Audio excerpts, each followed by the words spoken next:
วัสดีครับอาจารย์ครับผมครับผม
Hello, everybody. Welcome to another Dhamma meeting where we will discuss the Buddhist practices of charity, morality, and meditation. Everyone who's interested is welcome to join. We shall start with our first participant, which is Felicia Chan from Malaysia. Good evening, Ajaan. My practice is good. I can go into deeper peace from pain. Anumodana. Okay, you can live Ajaan, with. Yes, Ajaan, I have two questions tonight. go ahead. Number one, when I was very calm in jhana, I feel a pressure pushing me. Ajaan, may I know, is this pressure sankhara? It's your desire, your defilement, want to push you out of jhana. So you have to start more, increase more mindfulness, recite Bhutto, or focus on your breath. Number two, consciousness cannot be cut off. To end reincarnation, we must cut off sankhara. Am I correct? No, you have to cut off defilement, your great hate and delusion. Sankhara just only the tool used by the defilement.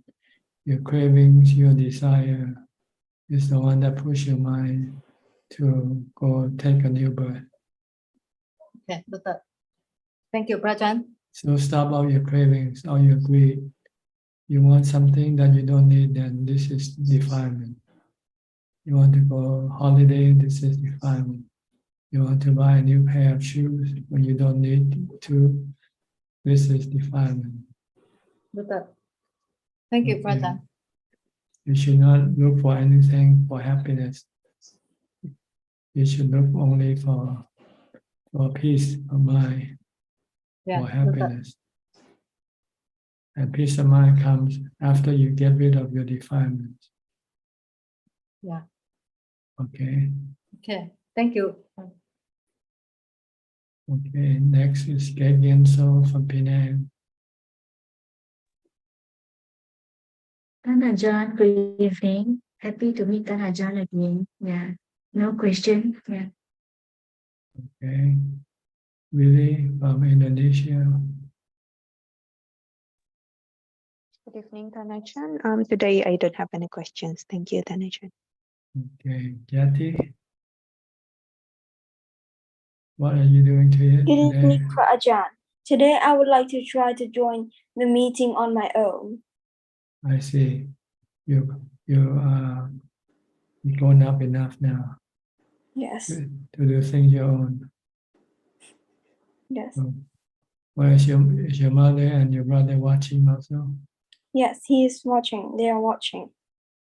But they let you come in alone, huh? Yes. Okay. Do you have anything you'd like to share with us? I have one question. When I try to invite my friends to listen to Dhamma at the temple, they don't pay attention? Why do they don't want to go? Because the defilement wants to play game, they want to watch movie, and Dhamma is something they don't understand. They cannot appreciate yet because they don't know what they're supposed to get from Dhamma listening. Okay. So for them, watching game, they can see the result right away. Watching movies, they can see the result right away. But listening to Dhamma talks, they don't know what they're going to get out of it. And it requires a lot of concentration for them, which is not something they have the ability to do. Okay. So once you invite them once, and if they don't want it, don't push it. Leave them alone. Dhamma is for somebody who can appreciate the benefit of Dhamma. If they don't appreciate the benefit of or know the benefit of Dhamma, then no matter if you use an elephant to drag them to listen, they won't listen to you, to Dhamma talk. Yes. Okay? Yes. Can you recite the 32 parts in English? I can't. Okay, try next time. Okay. Have the head, have the body, nail, teeth, skin, flesh, sinew, bone, skeleton, and bone. Just go look in the internet for the English translation. Okay. Alright. Okay, is that all? Yes. Yes. Okay. Thank you for Ajaan. Okay, next, Alvin from Malaysia. Good evening, Ajaan. Happy to see you. I've got no question at the moment. Thank you. Okay, go to Rajat Ghosh from Delhi. Good evening, Ajaan. How are you? I'm very well. You have any question? Yes, I have two questions. The first is from the Bojjhanga Sutta. What exactly are Pitti and Passaddhi?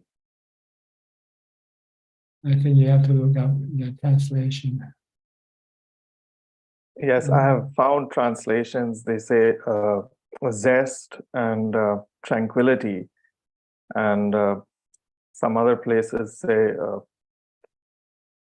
rapture and I think this is the quality you gain from jhana. When you practice jhana, you get rapture, you got piti, and equanimity eventually. But equanimity is already the first factor, right? Pochung.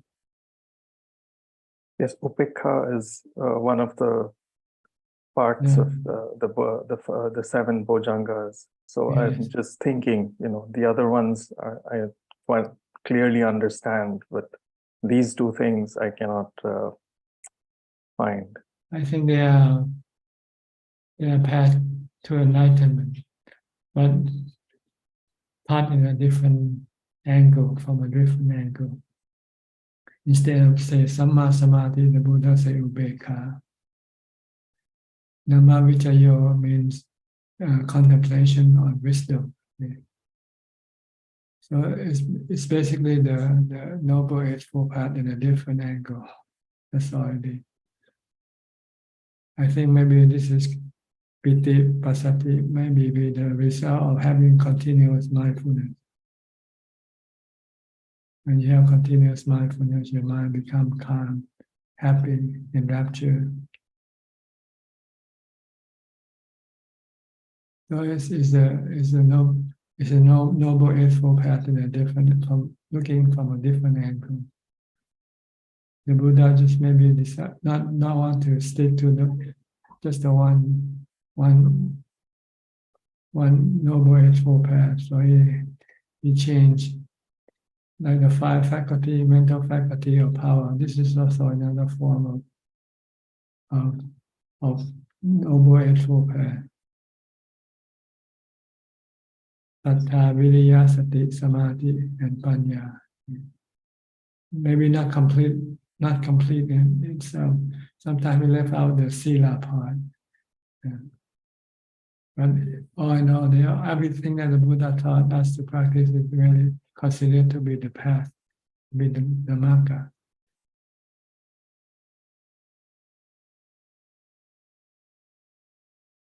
Okay, what's the next question? Second question is about parita chanting. Are there any benefits if we chant the paritas on our own? Chanting is chanting is another way of developing mindfulness, restraining your mind from thinking aimlessly. When you do chanting, you cannot think about going on a holiday, going to a movie, or go see some friends, or do something. So this is one way of developing mindfulness, like a mantra, for instance. So some people find it easier for them to chant than to recite a mantra. So you can use different methods to develop mindfulness, to restrain your thoughts, so that it will be easy when you meditate. When you meditate later on, your mind can become calm easily and not restless or agitated. So it's better to do the chanting before the meditation.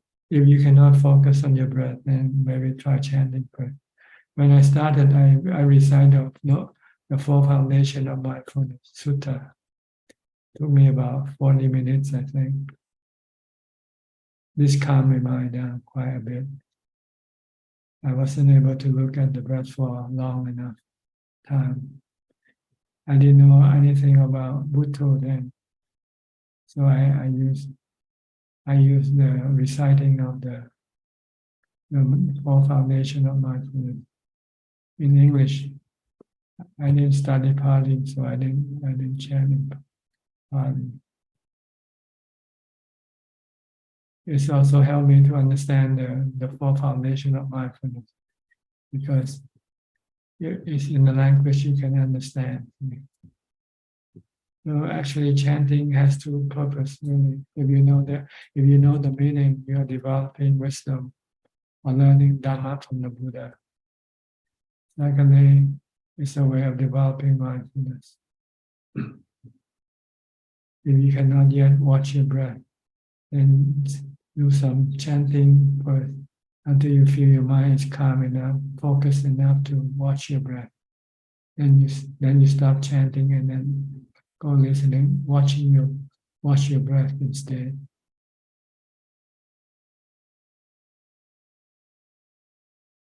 Okay, Yes, Ajaan. is that all? Yes. Okay. By the way, are you Buddhist or not? Well, I am following the teaching of the Buddha for many years, Mhm. and that is my Ekayana Maggo. But your family is Hindu, right? Yes, I was born in a Hindu family. Okay. But there's no hard feeling if you follow the Buddha's teaching. No, absolutely none. Mhm. Actually, Hindu and the Buddha's teaching are quite similar concerning karma, good and bad karma, and the three realms of existence. Right? Yes, and Hindus also think that Buddha is a part of Hinduism. So Yeah. Reincarnation of Deva, Siva or somebody. Right? yes, Mhm. But the Buddha was a Deva before he took his last birth. He came from heaven. He was a Deva. yes. Tushita Loka. Yeah, the Sita Loka. But he found a way not to return. That's all. In Hindu, there's no teaching of stopping the mind from rebirth. Yes, there is no concept of Nibbana Mhm. or Anicca or Mhm. Anatta. No concept of four foundation, four noble truths. I No, think the sir. Buddha was Hindu before he became enlightened. Possibly. and he also studied with the masters who, who taught him the jhanas. Mhm. And they all know how to get into jhana. That's about the highest thing they can do. But they just don't know how to stop the mind from being stressful when they're not in jhana. And that's what the Buddha wanted to. He wanted his mind to be peaceful, even when not in jhana. So eventually they found out that the cause of his stresses are his cravings.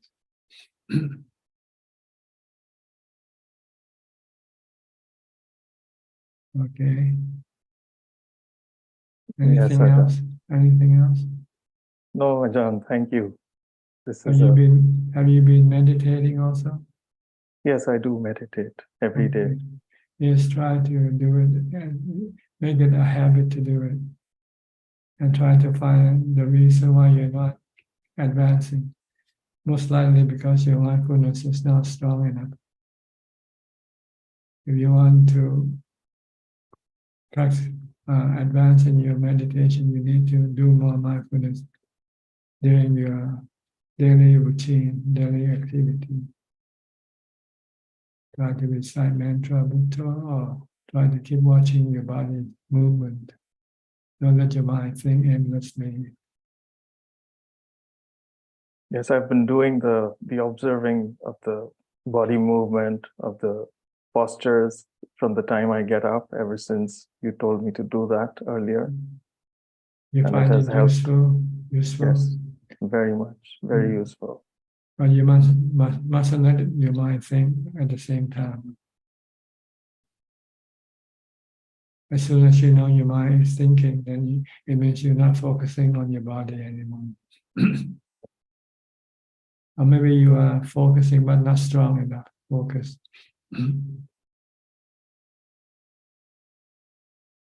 Okay, good. Thank you. I'll go to Singapore. Kok Seng.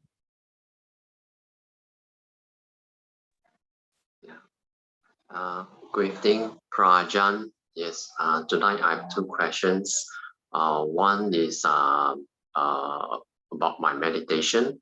I've been trying to keep my schedule for meditation for the morning, for the afternoon, and at times I'm able to maintain very long the full schedule of the meditation. At times I cannot.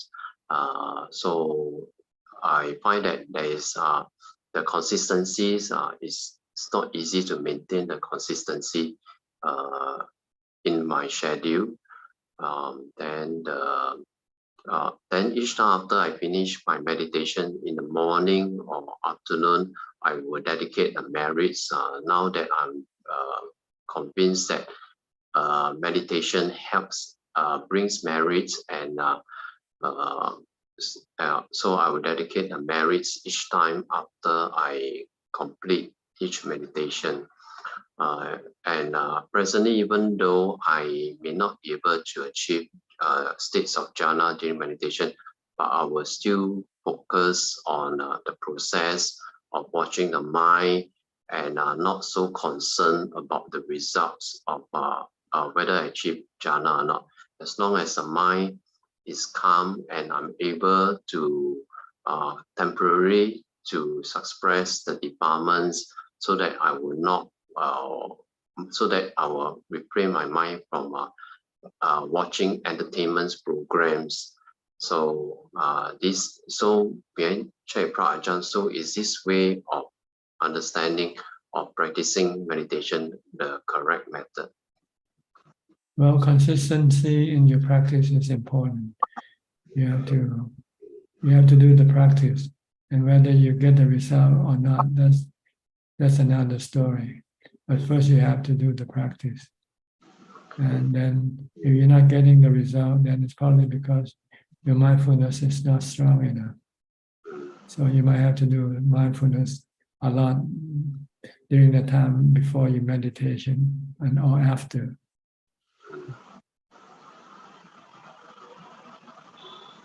Okay. Then the second question in this is regarding Katina celebration.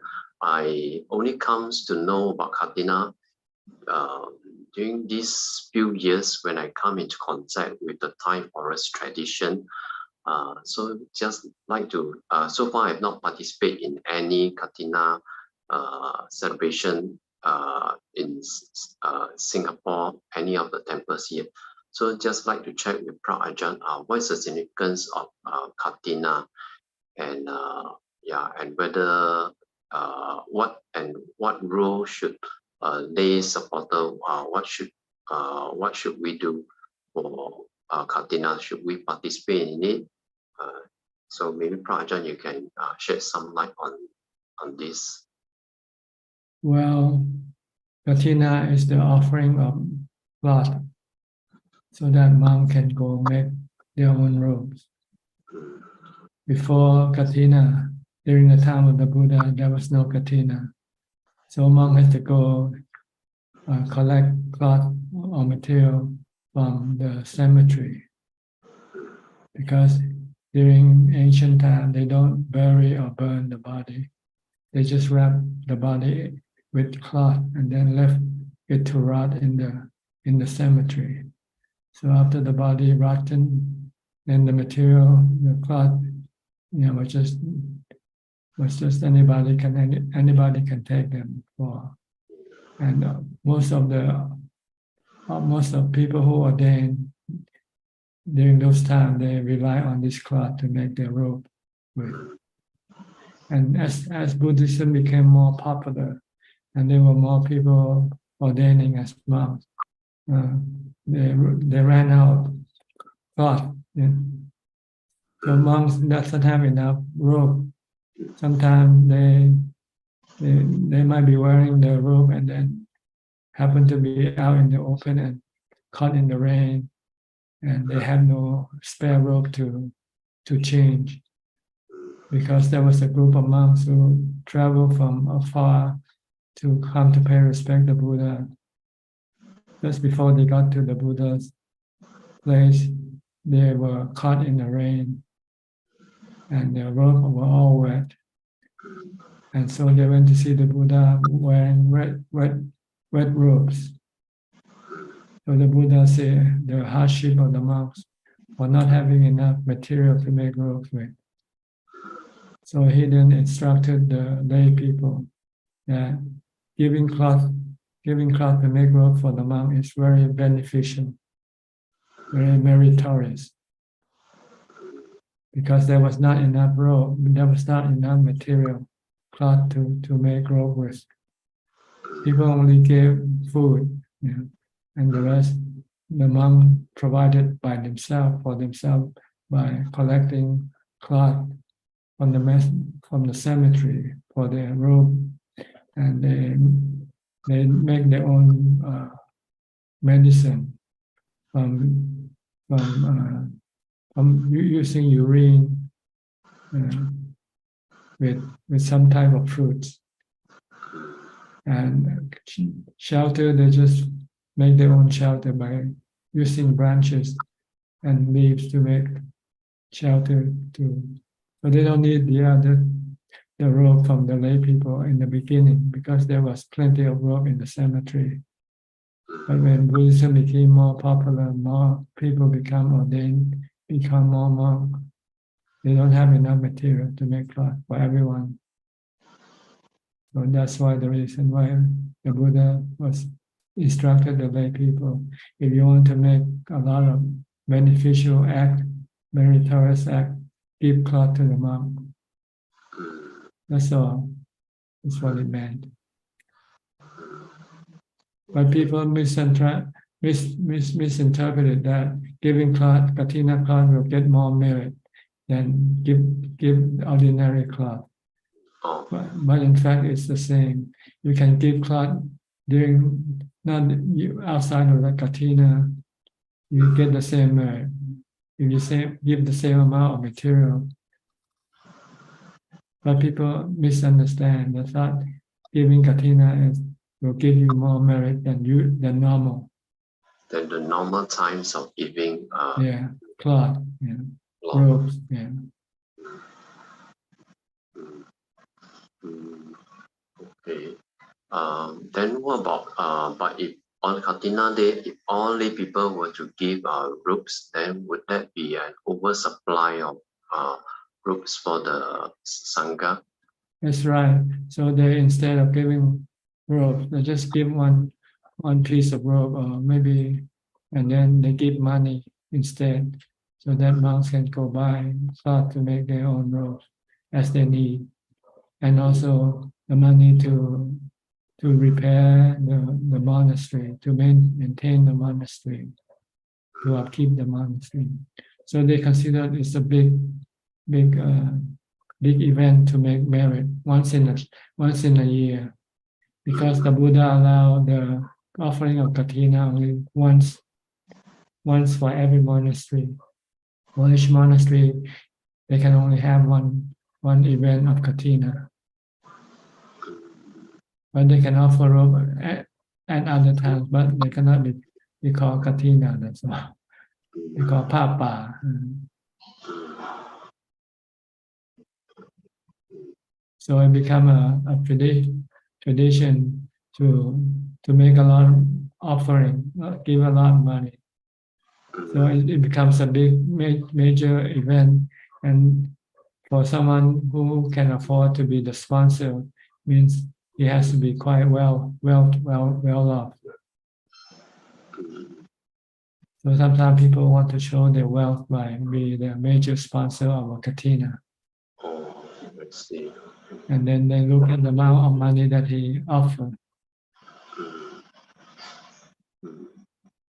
Like I think there's one monastery at whatป่านาคำน้อยอาจารย์อินทร์น้อย I think people offer 32 million baht.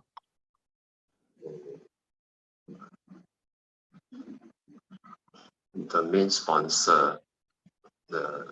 The main sponsor and also those who wants to join, they are welcome to join. But you don't want to lose face if you only offer very minimal amount of money. If you become if you're the major sponsor, so you won't have to put in quite a chunk of money to show your wealth, your ability to be the sponsor. So for ordinary lay supporters like myself, You can join. Sometimes they don't have one major sponsor, they have a communal sponsor. Many people join together to be co-sponsors. okay. Even if there's a major sponsor, you can also join. You can also contribute your donation. No one stop you from joining.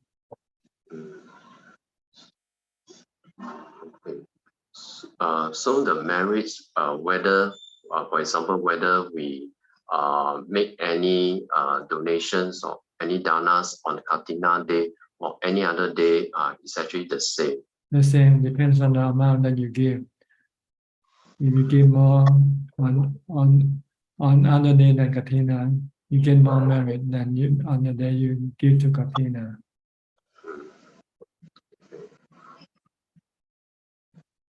Okay. Okay, yeah, thank you, Prabhupada. Okay, next, Abalachita from Dubai. Is it cold or hot in Dubai now? Cold? Half and half. Cannot hear your voice. I'm sorry. Something wrong. You have to unplug your earphone also.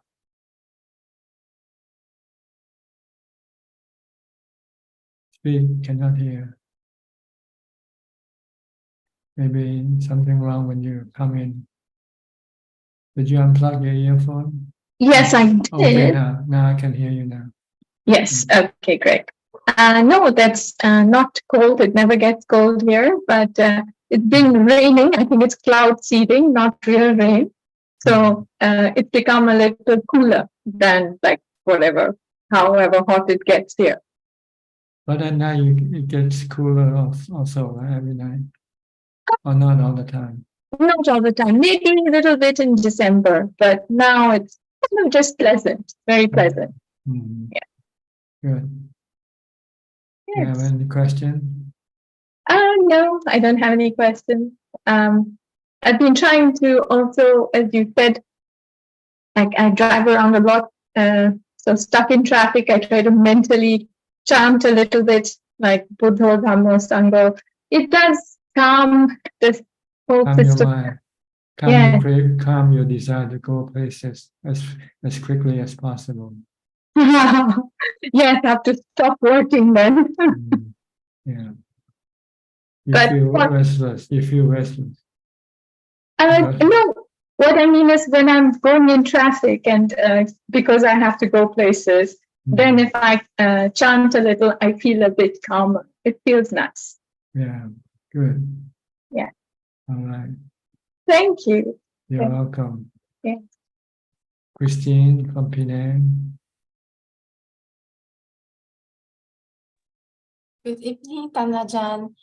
Just now I heard that Tanajan said Papa.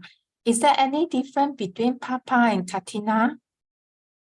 The material is the same, but Katina is a special occasion that the Buddha instructed the lay people to at least once a year give robes to the monk in a more what you call more worthwhile, because you have to give for to every monk in the monastery. With Papa, you can choose whether you don't have much money, you might just give one set of robe instead of give every monk. But with Katina, normally it's expected that you should be provided enough material to make clothes for all the monks, because this is once in a year event in which monk can replace their old robes. If the old robes became old and not. So might be- Papa can do anytime, is it? anytime, any day and anywhere. Yeah. But with Katina, every monastery can only receive once. Okay, then my understanding is as per Ajaan. And next week I'm going back to temple home again. 5 days. Okay, good. Keep going back more. That's where you belong. If you want peace and happiness, that's where you should go. Yes, very happy, peaceful. Outside of the monastery, it's very, very hot. Mm. Okay. If you want to cool down, you go to the monastery. Yes. It's a heaven. Okay. And Ajaan Peng is going to the temple. I want to go. They are going to build a Sima hall there. So next Thursday. So happy. Ajaan King is coming to your temple? Yes. Okay. That's all for tonight. Thank you, Tanajan. Okay. Gary from Singapore.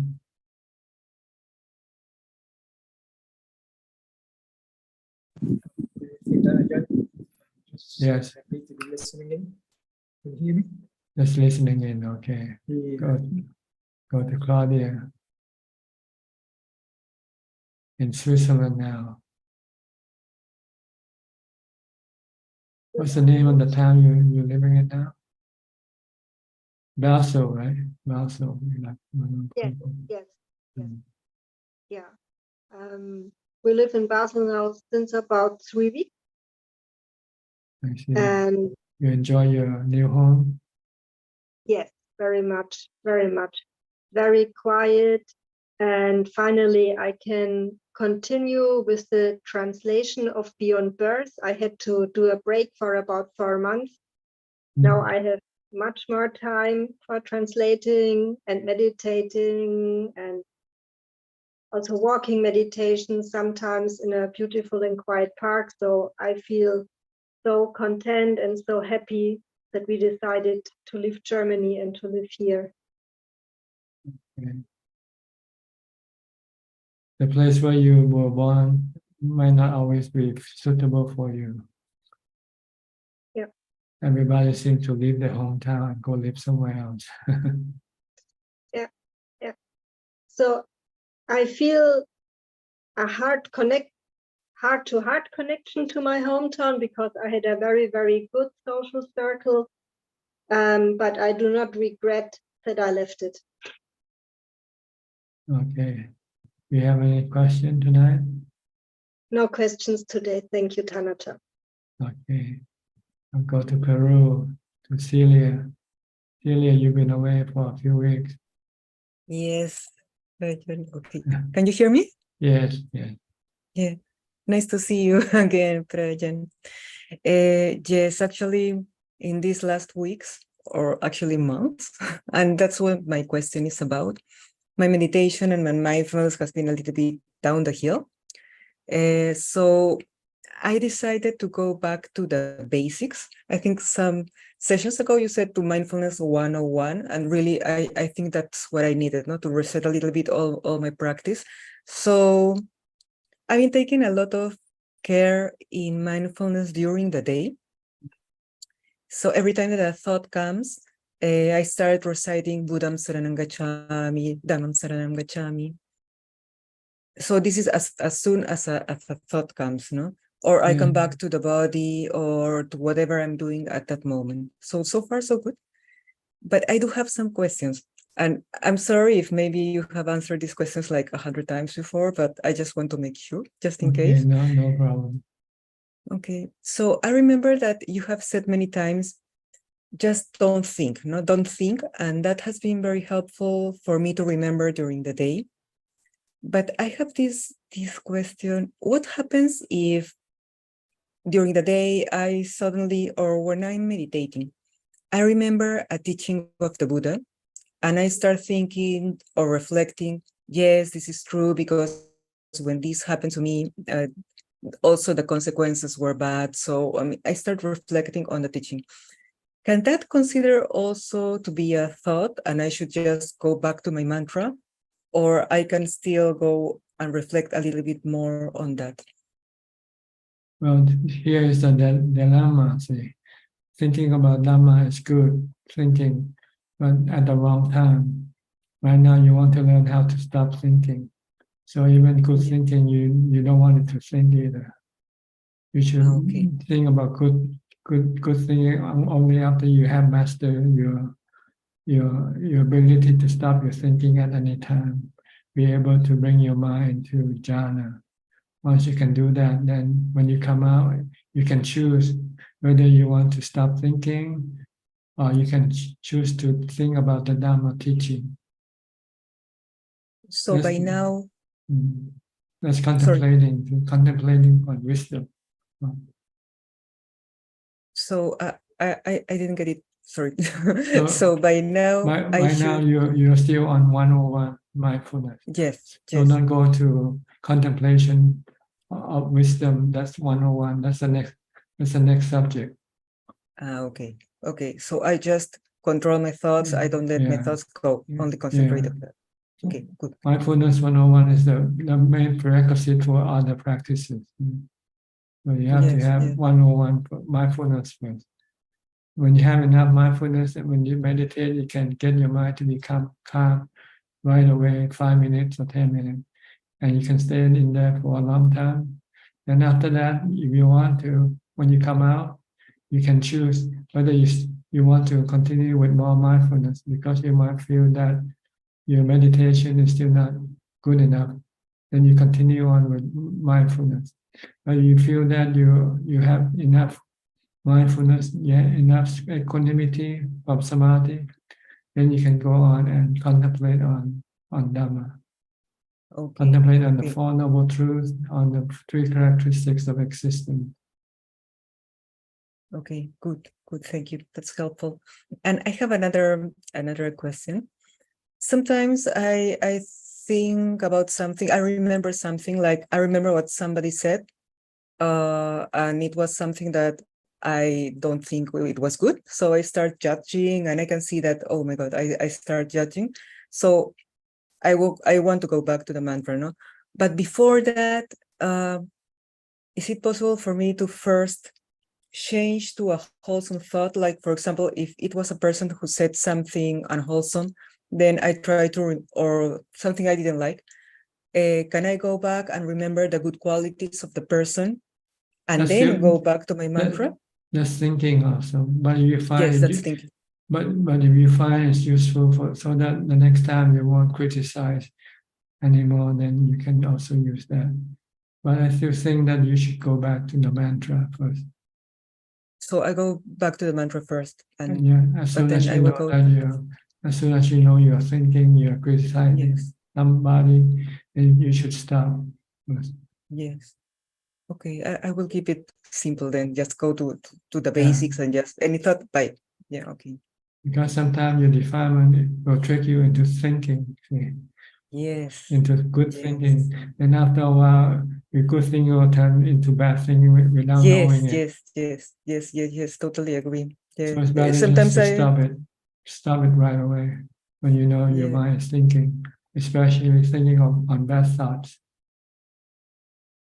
That's what happened to me. I think in the last month, I thought I could control some thoughts, but I really couldn't. No. They thought just go so quickly and so far, Yeah, and run then away. I so It's much suffering. It's like a runaway train. Once you start, let it go thinking. Yes. So it's Okay. better to stop first. Right now, you want to learn to stop thinking until you'll be able to stop thinking anytime. And then you can then do some good thinking, contemplating on Dhamma. Yes. Because if you find that your mind not thinking good on Dhamma, then you can stop it. But if you don't have the ability to stop when it's not thinking of Dhamma, you might not even be able to stop it or know that it's thinking in the wrong way. Yes, that's true. Okay, good. This is very Okay. helpful. Thank you very much, Prajan. You're welcome. Go to New Zealand, Anura, are you alone tonight? Today or tonight? Yeah, good evening, Ajaan. Good to see you. Yes, Ramya went to bed early, so a bit late, so I went to bed early because I'm flying out in 1 hour's time, traveling to Hong Kong and China, so I better wake up early and then listen to them. So, Good. Anything you'd like to share? Yeah, I don't have any question. Happy to listen, Ajaan. Yeah, thank you. Okay. Yeah, thank you for your teaching. Yeah. Philip from Malaysia. Good evening, Ajaan. Happy to see you. I don't have any questions tonight. Glad to be listening in. Okay. From Intan, Indonesia. Good evening, Ajahn. How are you? I'm fine. You have any question? No. Ajahn, happy continuing day. Wish Ajahn always healthy and long life. Okay, thank you. Ajahn, this Sunday I'm going to Wat Yan for 2 weeks. Okay, have you made reservation already? Yes. Okay, I'll see you then. Okay. Okay. See you too. Okay. Go to Michelle, Adelaide. Haven't seen you for a while. How are you? Well, you haven't seen me because I have many problems. I had finally I had infection on my hip replacement, so I went to 2 new surgery and I spent 1 month and a half in the hospital, and I'm still stuck, not being able to walk until next surgery. I hope the last one, when infection will be stopped, and it will not be before end of February, January or February. And I was very weak. I couldn't sit down, so I couldn't come to the Zoom. Actually, are you in Bangkok now or in Udon? Sorry? Where are you now? I am when I can go in the water. I am staying in a Kuti, in a mini forest, in a guest house where I used to go always in that case. in Bangkok, No. It's in Udon Thani. Udon Thani. It's Okay. a mini forest guest house in Udon Thani. So I am in a kuti. Good. And is that why you go to the hospital for your surgery, Udon Thani? I go to UDH, Longta Hospital. I'm very satisfied from that hospital because I used to go to Bangkok Hospital and I had many problems. It was really not good. And since I go to UDH, the Longta Hospital, I'm very, very satisfied. They are very good. Good. And how's your practice?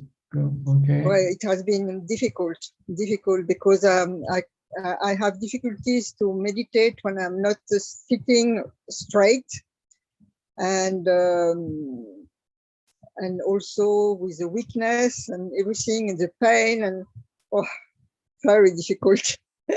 Yeah. Well, so I'm one strong time of pain when I couldn't do anything. I was just listening for hours, night and day, itipiso.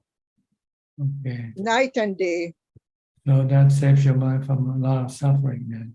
Yeah, and it was a good energy, and I like that chanting, and it was really helping because I couldn't sleep at night because there's so much pain, and so in that case, to listen to itipiso helped me a lot. Yeah, they say you need pain or suffering to create Dhamma. If you're living easy, happy, then you're lazy to do any practice. Well, that is not really my case. I practice more when I am better because after I had my problem with the army of ghosts, I really concentrate. My life is really dedicated to Dhamma. So, but I need strength. And when I have no strength, it's getting really difficult even for the practice because my mind is not bright enough and with so much separation that I can get rid of the Vedana feeling, and be bright. You still stay with Ajaan Munmi? Or you No, I am with nobody because Lompo Wanchai is still closed, so I cannot go. And actually, in my state, I cannot go anywhere. I did try Lompo Tun Monastery, Wan Pabanko, because the conditions are quite good for walking and everything, and near the Salah and everything, and it's very quiet. It's a big monastery, but it's quiet, very quiet, and they are very kind. And but I had to leave because I had a big abscess on my hip, enormous. And since then, I am in the kuti, and I cannot. I'm not even allowed to walk until next surgery. And then after, I will see if Lompo Wanchai is open, or if not, maybe I will go back to Wat Pabanko, where I can also stay. But Lompo Tun is no longer living, right? No, he's not living. He's Lompo Chaya. Lompo Chaya. And there is three other senior monk. I think I met Lompo Chaya when he came out here. When did he came to see? When did you see him? Many years ago now. With the vaccine, it took 20 years more. And he has a lot of problems since he had the vaccine. He's losing his eyes. And there is a monk in the monastery, a young monk, which is in wheelchair. And one of the abbot in other monastery died from clot after the vaccine also. And they had many problems. And Ajaan Lompo Chaya, I had seen before him in conference in Udon Thani, And when I saw him this time, I couldn't recognize him, you know. He was so gray and took 20 years more. It was heartbreaking. That's the nature. That's the nature of the body. Okay, you have anything you'd like to ask? Or? No, thank you. I have enough for my practice. Okay. I just have to practice. Yeah. You know how to do mindfulness. Just keep chanting or reciting Bhutto, Bhutto. Okay. Or maybe, but I don't know if you can answer that question. It's about, you know, I always have that question. I didn't have the answer about the first type of the 8 person, and the one which has entered the path of Sotapanna, but who has not realized Sotapanna. So, because there is something I don't understand. Many times they say that the path, Magga, and the fruition are just some mind moment.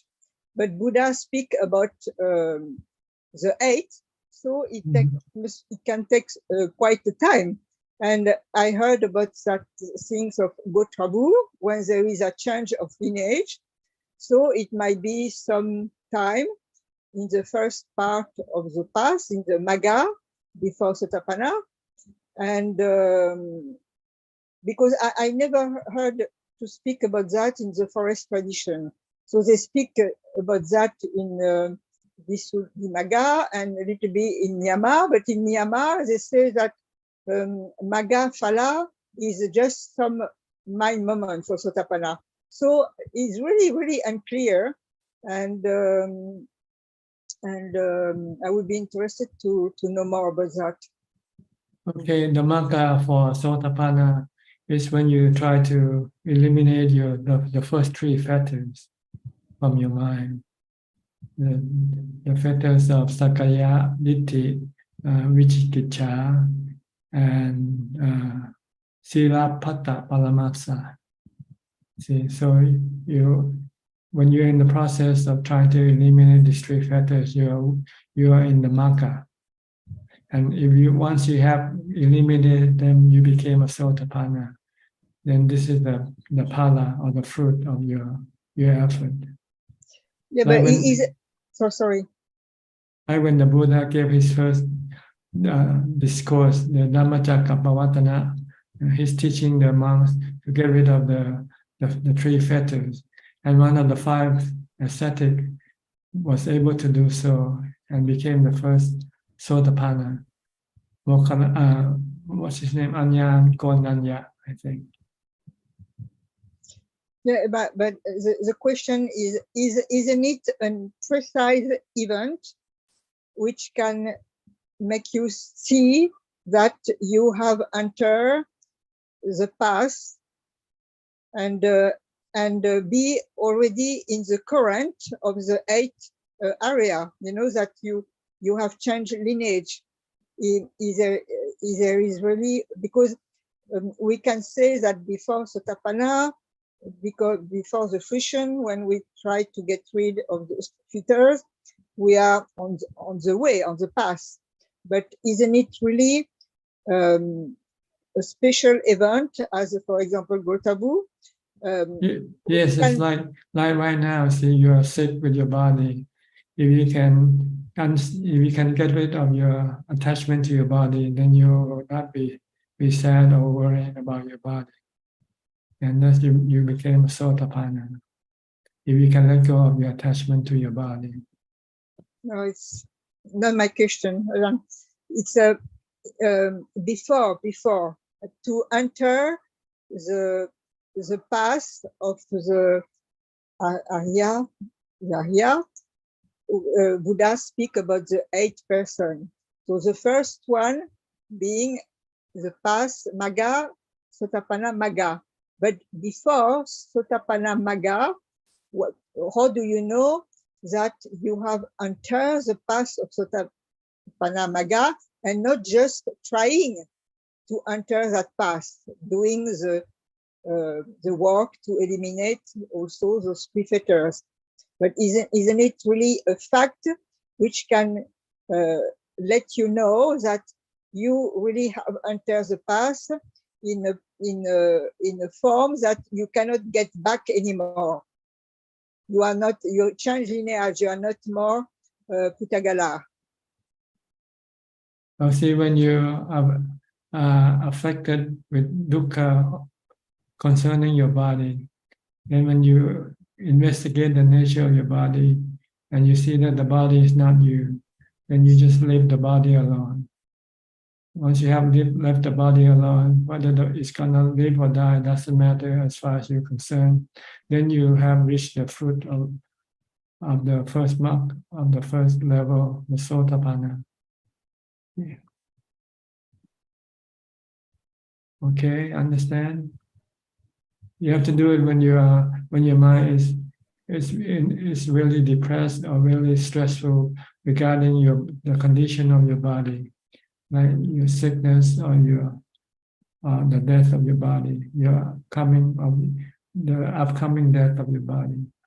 And you realize that this is the nature of the body, it's anicca, it's anatta, something you cannot stop or prevent it from happening. Then you just let it go. When you let it go, then all the stress that you had concerning the body will disappear. Then you have got rid of your first three fetters altogether at the same time. Because you see the Four Noble Truths, you see the three characteristics of existence, and you know that your dukkha came from your attachment or your craving for your body. So you have no doubt in the Buddha, Dhamma, Sangha, and you have no doubt in the keeping of the precept. Because it's the precept, if you break the precept, you know that you are hurting your mind. Okay? Try to do it now. Try to see if you can just be happy living with a sick body. Have no worry, no anxiety. Just know that this is the way it is. It's gonna get sick, let it get sick. It's gonna die, let it die. Because the body is not you, right? It's anatta, it's anicca, it's changing from birth to aging, sickness, and death. If you can see these truths, then you just leave the body alone. Then you will not have any stress regarding your body. Okay? Well, think about it, okay? I'll go to next person now. Jonathan Wiley. Are you still in Bali? I forgot whether Bali or Phuket. We are still in Bali. Hello, Ajaan. Good to see you. Which part of Bali? On the southwestern coast in a town called Peraranan, which is close to Canggu. Canggu, close to Canggu. It's a smaller town. That's more quiet than the Canggu. Yeah, it's a little more quiet, but there's so much development going on in Bali that it's hard to stay quiet long. Our house is very quiet because we have pandan fields right outside, and so it's very quiet during the day, which is very nice. Good. Have anything to say? No, don't have any questions. I just wanted to join and listen. We're planning to come to Thailand at the end of the year, so hopefully we'll be able to say hi and introduce my daughter to Buddhism in Thailand as well while we're there. Okay, good. See you then. You then. Okay. Thank you. Go to Toronto now. From the island paradise to the core of the city of Toronto. Thank goodness, Natasha. It's cold. Yes, I think our time was awesome. Don't you wish to be in Bali or somewhere like that? I wish even Sri Lanka would be fine. Florida, good enough. Yeah, we might be going. But when the weather is cold, you keep a warm heart. Oh, Buddhist climate control. Yeah. So yeah, but yeah, so which was good today because the class question. So we came early to join the discussion. Yeah, now it's turned back like so. We have extra hour. Good, yeah. Yeah, you're back to standard time now. Yes, yes. So which You have is more, nice. you have 1 more hour to sleep. Yeah, you really see, you really feel it. You know that there's extra time, you know, because it's just too dark to wake up like the last few weeks. Now it's a little bit light. There's light, so we wake up. And it's very dark, very early on, around about 3:34 even. It's getting dark, so. Yeah, But- that's impermanence, Yes. changing everything. Yes, but every, it's okay. every moment. Then we can look forward to good weather again. If you want more time to sleep, then you have to lose your time for action. You cannot have reverse. He likes to sleep, but I get up because my mom, like, she wakes up early to have breakfast, and yeah. Yeah, I make the breakfast. Yeah, he makes the breakfast. I do lunch and dinner. So we have divided our duties, and medicine I keep in the morning, breakfast, and clean the washroom, cleaning up everything, mopping, all that I do. Yeah, so we make good karma. Okay. Would you like to share anything tonight? Yes, Tanajan, I have a question. Yesterday I was listening to what is a question and answer session. Someone asked this question. I just wanted to ask you because I'd like to know what you think. They asked whether you can do Asubha Bhavana and then get into jhana. Yes, it's possible, but not likely, because this is a very strong type of kammatthana. If your mind is weak, you don't want to do it in the first place. Yes, yes. And normally it requires somebody with jhana to be able to contemplate on the supa. It's not. Yes. It's the other way around. Not exactly. But once you have jhana already, and you want to go into jhana by using a supa, then you can do that. Okay. Yeah. So you have to have a taste of jhana at least to go to Asubha and develop jhana again, right? Otherwise, even if you have a glimpse of jhana, then easier because your mind only can settle down through Asubha. But if you straight away go to Asubha, it's impossible. That's what I Probably thought. I thought get it was into not jhana. possible. Yeah, that's why. Because your defilement doesn't like asupa. Yes. So it creates all sort of roadblock. Okay. But once you have jhana, then you can contemplate on asupa. Yes. And then you can also use it, contemplation of asupa, to get into jhana, back into jhana if you like. Okay. But you have to, instead of contemplate, you just focus on one particular organ, one part, like the skeleton, for instance. Mm-hmm. Use it like you use the breath. Instead of watching the breath, you watch the skeleton in the mind. But if you keep running through the 32 parts, then your mind is still working, and it's difficult for it to go into jhana that way. Okay. So is this like a more practice for monks rather than lay people, Asubha? Like, It's the stronger part, and those people. It's especially important for monks because we are prohibited to have any sex. So when we have any sexual desire, we have to have antidote. And Asubha is the antidote to sexual desire. Look at the beauty. I love that your beauty is skin deep. You have to peel the skin out to see the beauty. Beauty is skin deep. Beauty is skin deep. And the second part I like even better. You have to, when you peel the skin to see the beauty, not anymore. It was no longer beautiful. Yeah. Okay. Yeah. Thank you, Tanya. I just have. I think that this is a very common question. That he also answered that I don't know exactly how you feel about this. I know everyone asks this question: the Kamatthana, Bhavatthana, Vibhavatthana. Kamatanha is easy to understand, the sensual desire that's like commonly we all have. That's a very coarse form of tanha. And that's the starting point. And bhava is a little bit more subtle. And vibhava is, I think, is even more subtle form of tanha, which is hard to grasp unless, but he explained as vibhava tanha as somebody who wants to commit suicide.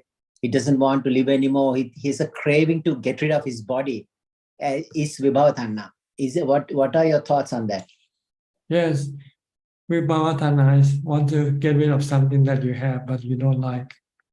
Maybe you don't like to live, you don't like to have a body, so you want to get rid of it. Or when you're sick, you want when you want to the pain to go away. This is also vibhava tanha.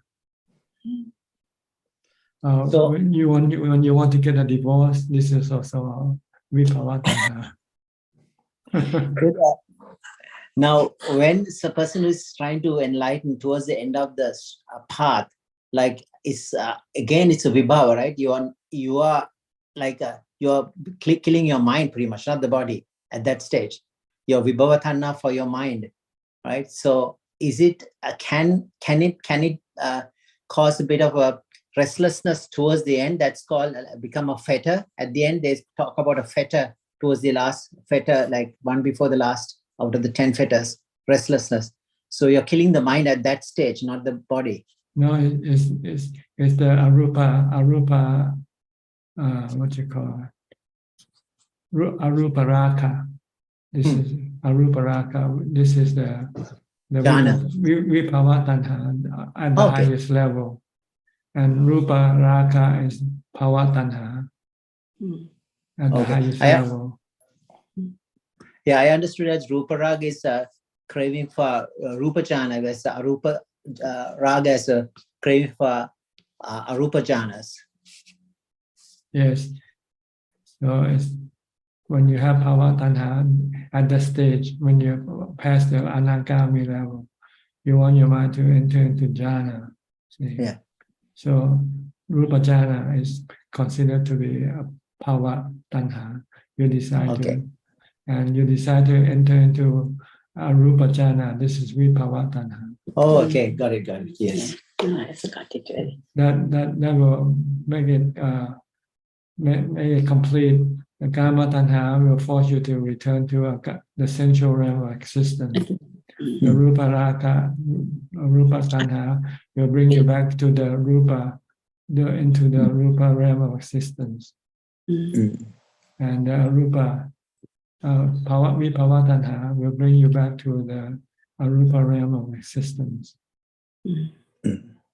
the formless realm of existence. Yeah, and also there's arupa jhanas. As a question again, he said it's not very clear. Buddha did bypass those arupa jhanas already in earlier with the teachers, but then he remembered his childhood memory of sitting and meditating in a with some when he was 7 when he was 7 years. Then they said, oh, this is the way, this is where the painless blameless pleasure which I can enter. So he asked why he did not, if he passed all that already to get into arupa jhana at that with the teachers, why he has to go back to rupa again? He may have gone through that rupa stage already. So he said there is no clear, although there's in the sutra it says he achieved arupa jhana, but it's not very clear why he went back to rupa jhanas to enlighten to the enlightenment there with the rupa jhana, first stage of at least first jhana. You mean when he passed away?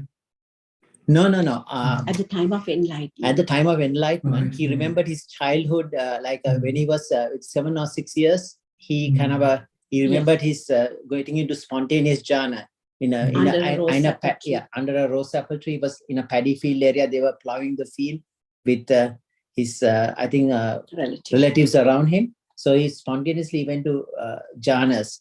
So that was like a rupa first, 4 jhanas. Then this question was, he already previously with training the other Alarakalam Uttakaram Putra, he already attained Arupa jhana level, but he didn't want to stay with them. He knew it is not the path. He left them. So why he already, because you had to get to Arupa jhanas, you had to pass through the Rupa jhanas. That was his question.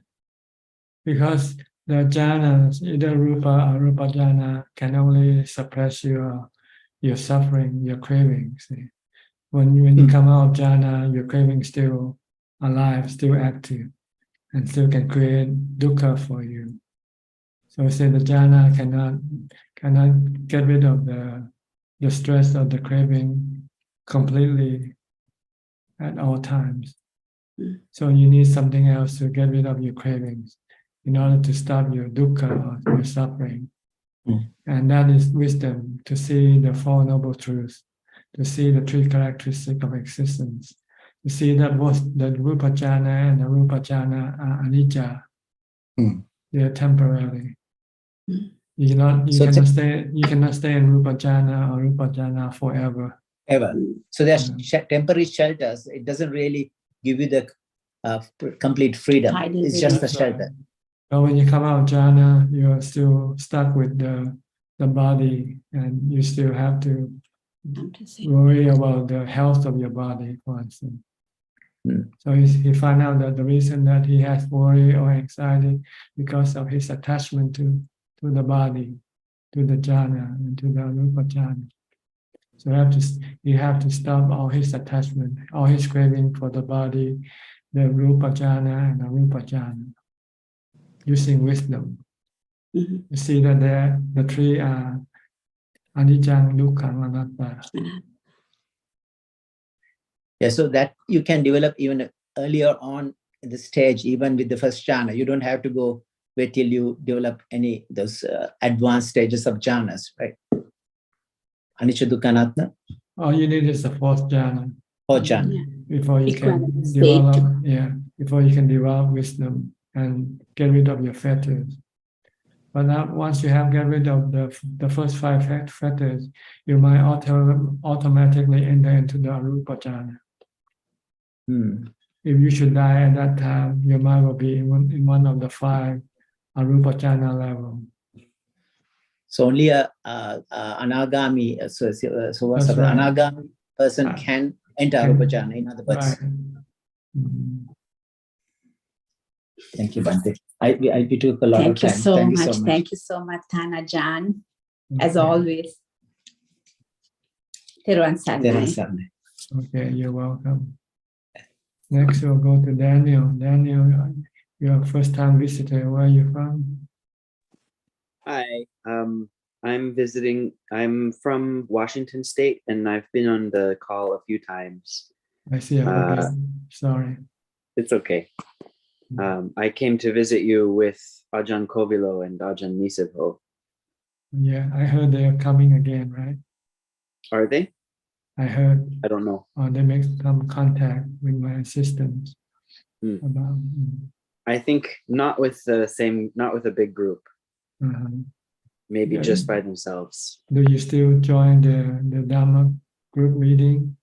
I actually am. I'm moving. I have to have surgery, and then I will move to Australia. So I'm moving around. Emigrate there or just going there temporarily? At least a year. I see. Yeah, we'll see. When you choose Australia? I'm hoping to study with Ajahn Brahm. Ajahn Brahm. In Perth, then, around near Perth. Yeah. Okay. So I have two questions for you, actually. The first is that I want to do Buddha Nusati, but I often find that when I try to do Buddha Nusati, I don't know what to think. Because if I say Buddho, this word to me is just a sound, because I didn't grow up with this word having any meaning. It's just a sound. You don't need to know the meaning. You just want to use you just want to use it to prevent your mind from thinking. That's all. If you Okay. can keep reciting Bhutto, Bhutto, Bhutto, then you cannot think of going to Australia or going doing something. When I want to do Buddha Nusati, though, I'm wondering, then I want to think about the qualities of the Buddha. But because I am not enlightened, I don't know what the Buddha's mind would have been like. And so I don't know where I can direct my mind if I want to do Buddha Nusati. It's not trying to get to the Buddha's mind from your contemplation on the Buddha's quality. You're just learning what the Buddha's quality is like by chanting the Iti Piso Bhagava Araham Samma Sambuddho, or chant the translation, if you like, in English translation. So you understand the nature of the quality of the Buddha's mind. Okay. Self-enlightened, fully self-enlightened, for instance. But that's all it does. It's not for you to be able to get into the Buddha's mind by just thinking about it. You have to practice. You have to develop morality, charity, morality, and meditation. Then you'll be able eventually to get to the Buddha's mind that way, but not by just merely recollecting the nature of the Buddha. The recollecting or reciting is just a technique to start your mind from thinking.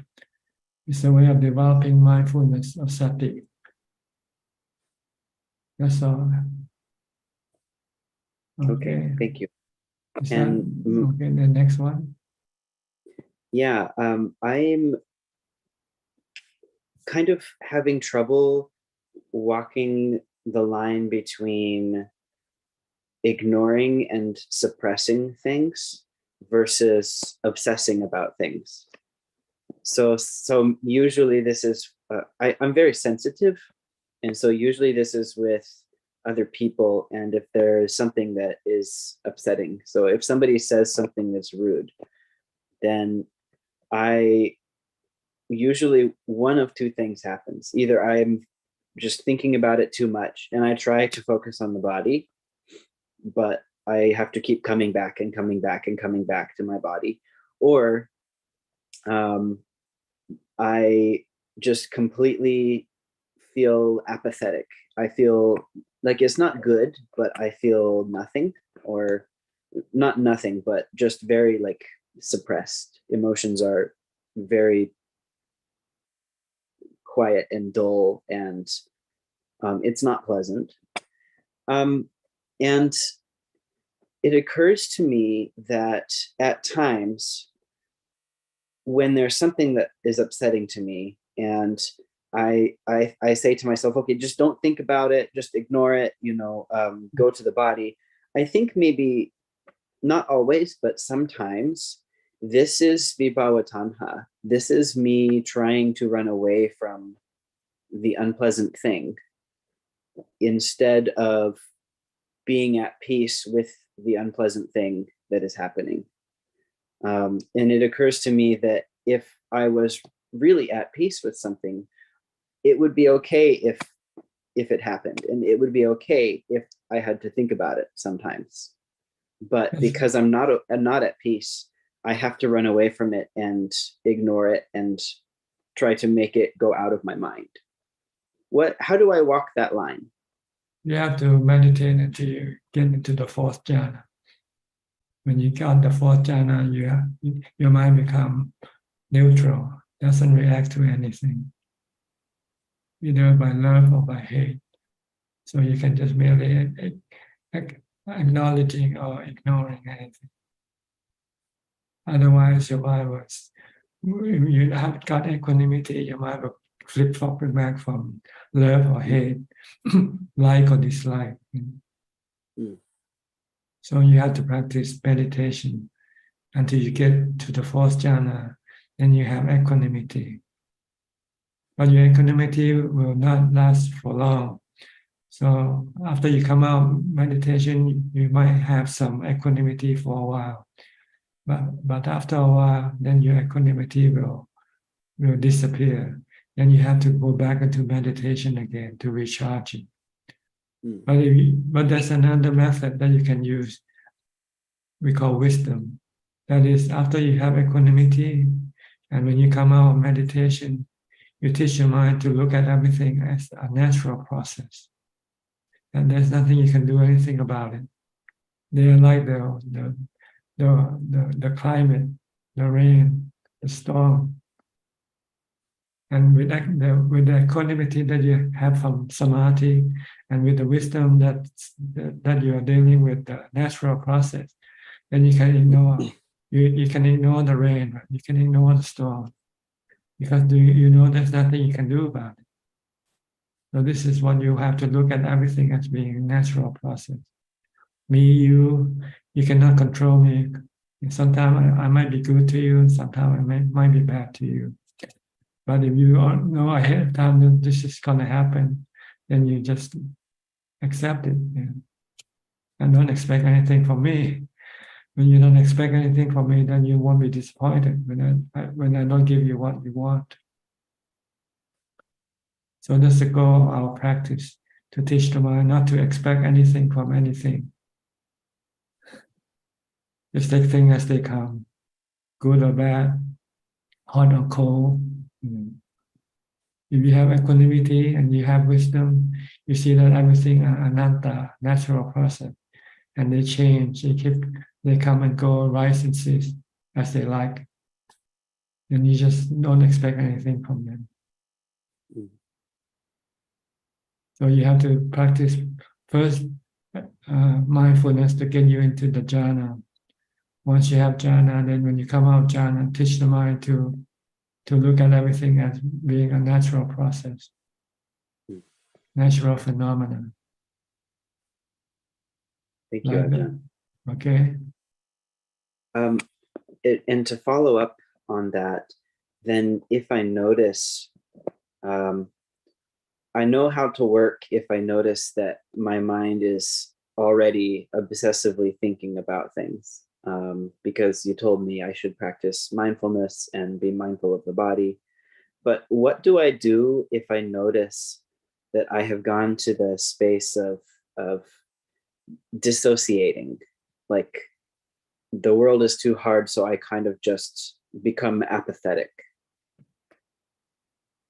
That's because you cannot accept the reality of the world. How can I work once I am in that place? You have to look at it. This is the world. This is the way the world is. Sometimes it's good and sometimes it's bad. And you cannot just choose the ones you like. When you get the part that you don't like, then you want to run away from it. So you have to teach your mind to be strong and be able to take both sides of the story. And this you can achieve by having the fourth jhana. Okay.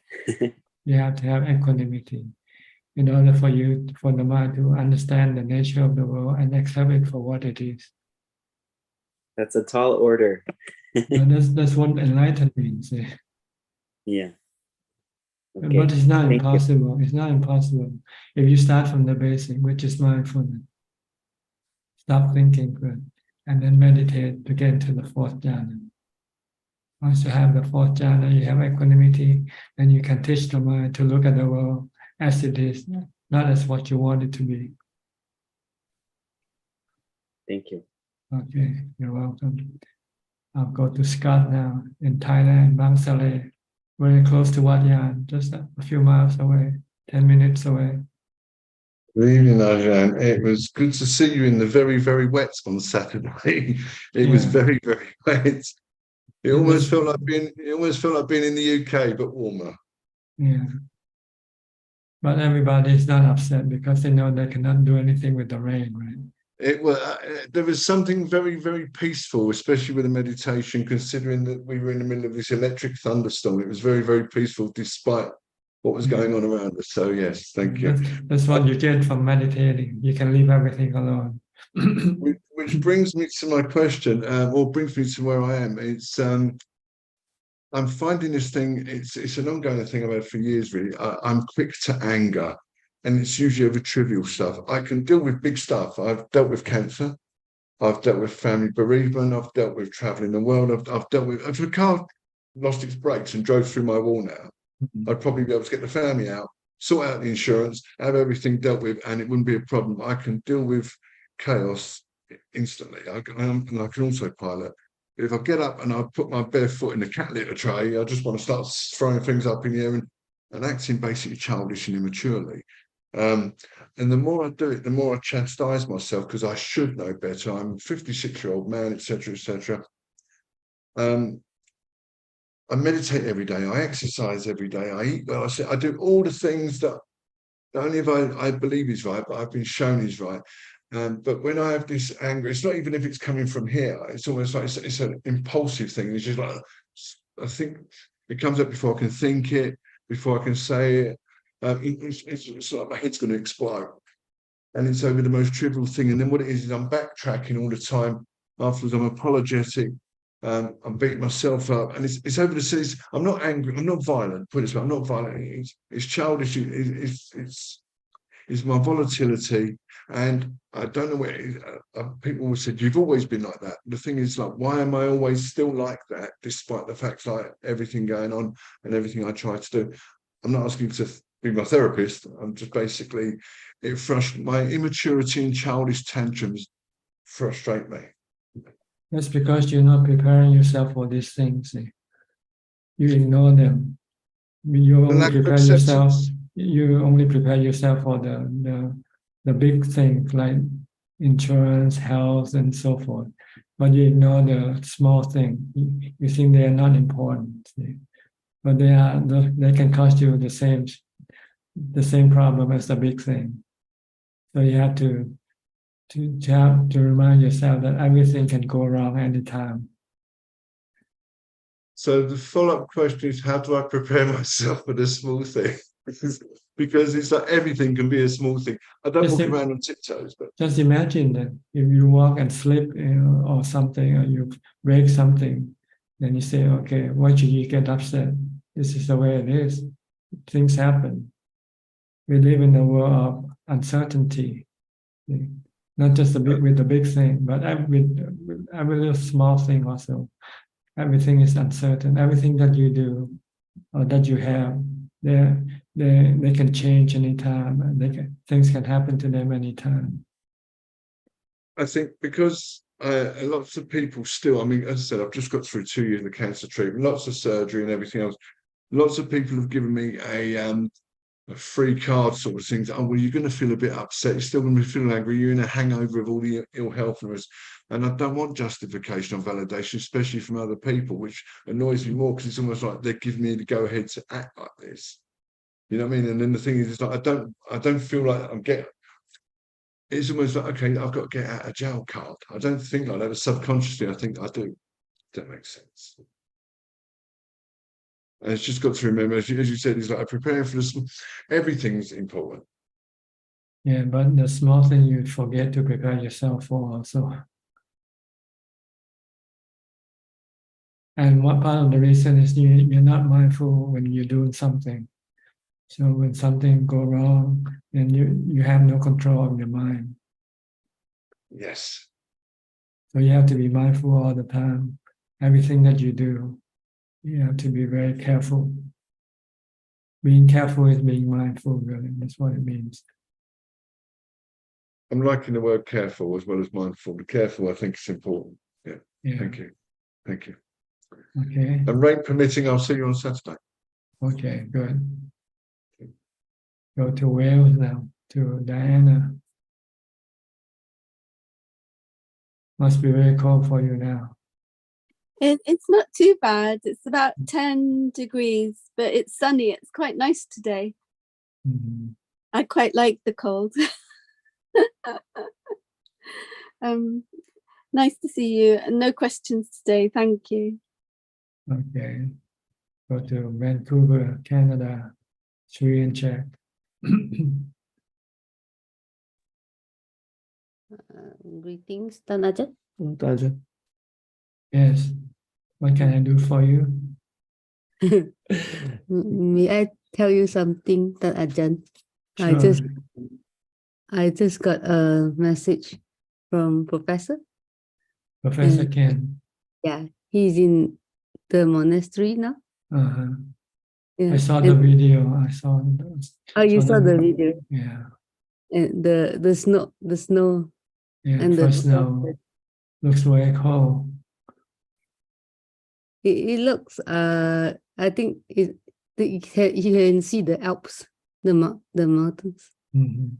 And the professor and the monastery received a letter from a person in USA, and he has been in prison for 10 years, and he said it's very hard to access to Buddhist books.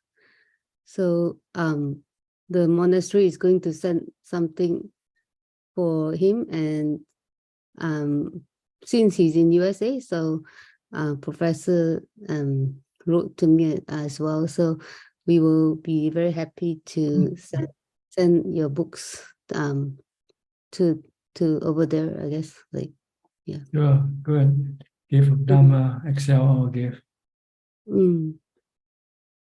Yeah, I just want to share with you. Okay. Nowadays, if you know how to use the internet, it's all on the internet. All you have to do is search for Buddhist book, and it's all there. Free or paid. You have to indicate you want free, just put the word free in there. What? Free. Free. Because many books, Buddhist books are sold for sale. So. I think they might have time control, like, in prison. Yeah, I don't using know. internet. I don't know what is it like in the prison. Like, I wonder if they have or maybe not. Maybe not. I forgot Maybe it's in you prison. can use like few minutes of time. maybe not like, yeah. I'm not sure. Maybe books is better. Hard copies, yeah. Hard copies. Copies, Yeah. Good to send the books to you. You have the address. Yeah. Yeah. Okay. So what stopped you from doing it? You don't have to ask my permission. Sorry? So you don't have to ask for my permission. No, I thought I saw the message and I felt very happy. I just want to share with you. Yeah, I'm happy that Professor thought about me, that he would give me the opportunity. Maybe thought like, if we send to prison, probably like, the custom will check like who is Tan Ajaan. I don't think they care.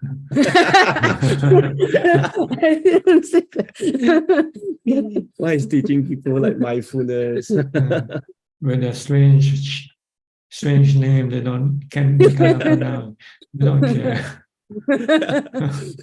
They just want to make sure that there are no drugs or some contraband. Check, you talk about drugs. But they don't know that the Dhamma books are all Dhamma medicine, Dhamma drugs. Yeah, you're right. It's the right type of drugs to get rid of your stress, your anxiety. Yeah, yeah, that's true. Yeah. So they don't know that you're actually sending the prisoner some drugs. You, they're going to check. Dhamma medicine.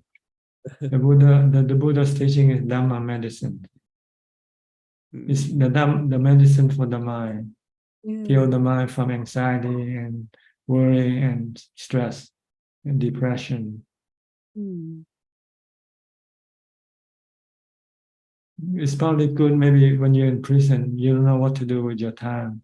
Once you read the book, then you might learn how to meditate. Yeah. Then the time will pass by very quickly. And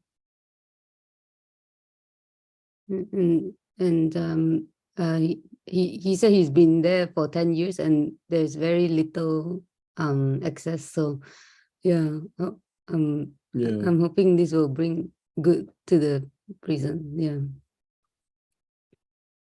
Good. Anything else? Just a questions up. Tan Ajaan, like one don't have to go to Arupa Jhana in order to get enlightenment, right? No. You need the fourth jhana, so you don't have to go to the Arupa jhana. You need equanimity to be able to suppress those or stop your defilement when wisdom tells you that this is the cause of your anxiety or stress. But without the equanimity, you will not be able to stop your anxiety or stress, which are caused by your cravings or your desire. Okay. And the last 5 fetters, like, so they are not arupa, they are not in the arupa. They are on the mental part. The first 5 concerning the attachment to the body, and the last 5 concerning the attachment to the mind, or the conditions in the mind, the mental states. Rupa jhana, arupa jhana are mental state. Oh. Restlessness also mental state. And also what else? Conceit, or what do you call? Like ego or self. Yeah, ego, self. This is also a mental state in the mind.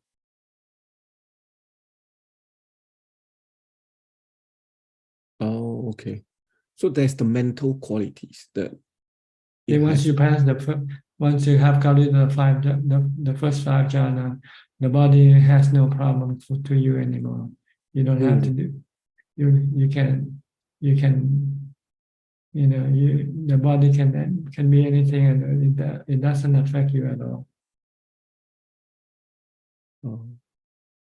Whether your body or other people's body. Before, you might look at other people's body and you can have sexual desire. But once you have once you have got rid of the first 5 fetters, then you won't have any reaction to any type of body. Your own body can get old, get sick, or die. It doesn't matter.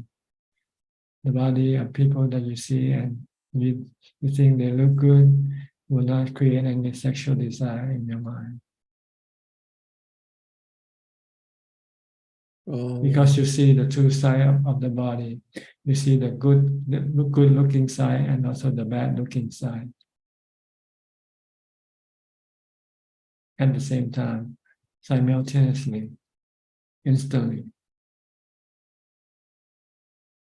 Can you see a super right now? Yeah, we all sitting here, we all got a super. No. That's because you're not trained yourself to look at the super. You only train yourself to look at the super, the attractive side. Oh, that person looks good. This person looks good. Have nice hair, have nice skin. Yeah. But you look at, they also have skeleton. They also have heart and lungs and so forth. You don't see that because you're not training yourself to see it.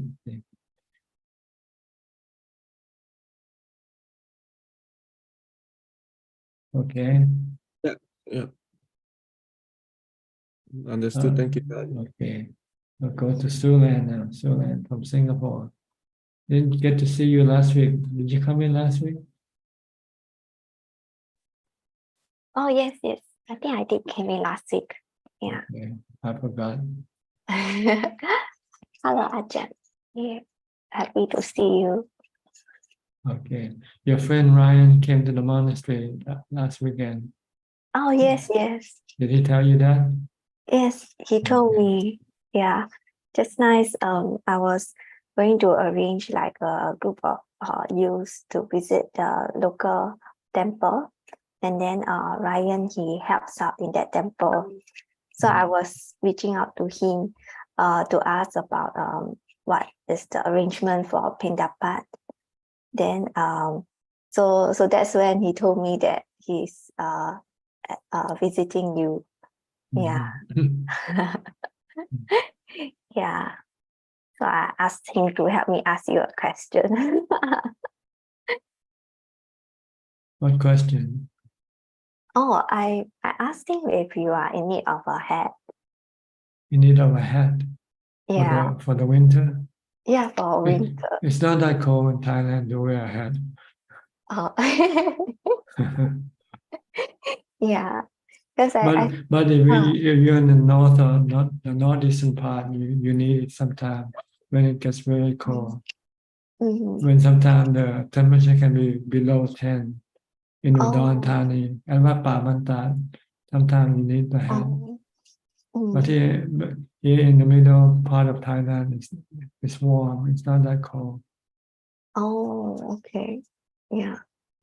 Because I saw some photos whereby there are certain monks that will wear a hat. Yeah, So they I are thought, usually from the north, in the north or northeastern part of Thailand, I see. in Chiang Mai or Udon Thani. Mm. Oh, thanks for sharing with me. Yeah.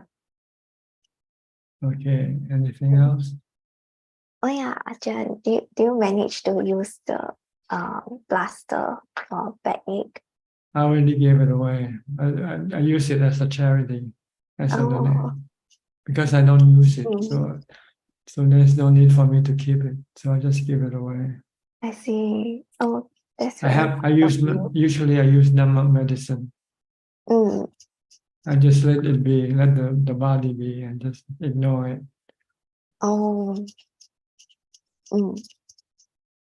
It's easier this way. No need to go look for medicine, other type of medicine. You only need one type. You need the Dhamma medicine. Once you have the Dhamma medicine, then you can treat all kind of sickness. Yes. All kinds of sickness. Yeah.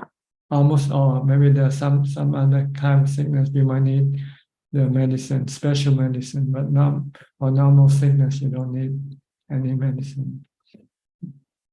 Oh, okay. If the type of sickness will heal itself, then you don't need to use any medicine for it. Then the Dhamma medicine, is it like I've heard stories of like people say like they will like make a vow and then like say by the power of all the merits or like by the power of the truthfulness, may this disappear. Is that referring to that? No, the Dhamma medicine is not to treat your body, it's to treat your mind, not to get sick with the body. When the body gets sick, sometimes the mind will also get sick with the body. But if you have the Dhamma medicine, then it's only the body that will get sick. The mind will not be sick. Oh, okay. So the bodily pain is still there. It's just that how but we cope with it. the mind is not disturbed by the body pain. So you don't need to take painkillers when there's pain in the body, because the mind doesn't feel painful with the body pain. Okay. Yes. Oh. But thank you anyway. Thank you for the gift anyway. Oh, you're welcome. Yeah. Oh, so happy that you. But usually it's a custom in Thailand when you give something to some people, you don't ask what they do with it. Oh, is it? Okay. I didn't know that. Yeah, okay. Once you give it away, forget it. They can do anything with it. They can use it, they can give it to somebody else. It belongs to them. It doesn't belong to you anymore. Oh, yes. Yeah. That's a good reminder. Yeah. Okay. All right. Anything else? That's all. Yeah. Yes. Okay. We have some more time left. Anybody would like to ask more questions? Just raise your hand and unmute your microphone. Anybody? Yeah. Okay. Priya and Indria. we have a bit of time. I thought the jhana topic we discussed a bit, so I thought I'll ask this question related to that. Now, when you're, I guess, in the first jhana, or when you come out of the first jhana, do you feel the taste of the fourth jhana equanimity? Like it's like a glimpse of it. At least you feel that is more peaceful than what you're just experiencing now, because each stage is more peaceful as you go along. So do you feel the glimpse of fourth jhana, or it's just the first jhana is very exhilarating and just sometimes too hard to control, but when the getting out of it is much more peaceful? Usually the first, second, and third are usually just like it's a byway that you just pass. Normally the goal is to get to the fourth jhana. That's where the profound experience happens, which is equanimity. And once you come out of jhana, this profound feeling of peace and equanimity still linger for a while. It makes you feel that nothing can hurt you, and people can say anything, do anything, and you're not affected by what they do. But after a while, this will disappear. Can you use to use insight at that stage, like animitta samadhi or signless concentration, to stay there more, like in the equanimous stage? Or can you use like not attending to any signs and use some insight at that stage to extend the equanimous stage, or it just doesn't matter? Well, you need something to anchor the mind, to prevent the mind from thinking. So you have to use your meditation object once your mind no longer remain in jhana, and you have to restart your meditation practice again. Like when you come out of jhana and you want to go back, then you have to use mantra, or you have to watch your breath. But if you come out and just go straight to just looking at the impermanence of the jhana itself, right? And then you can go to see anitya, dukkha, and see the true nature of whatever is constructed has to disappear, right? So that can lead to insight, and that insight is more powerful than you become more peaceful at that stage. Well, that insight doesn't come from jhana.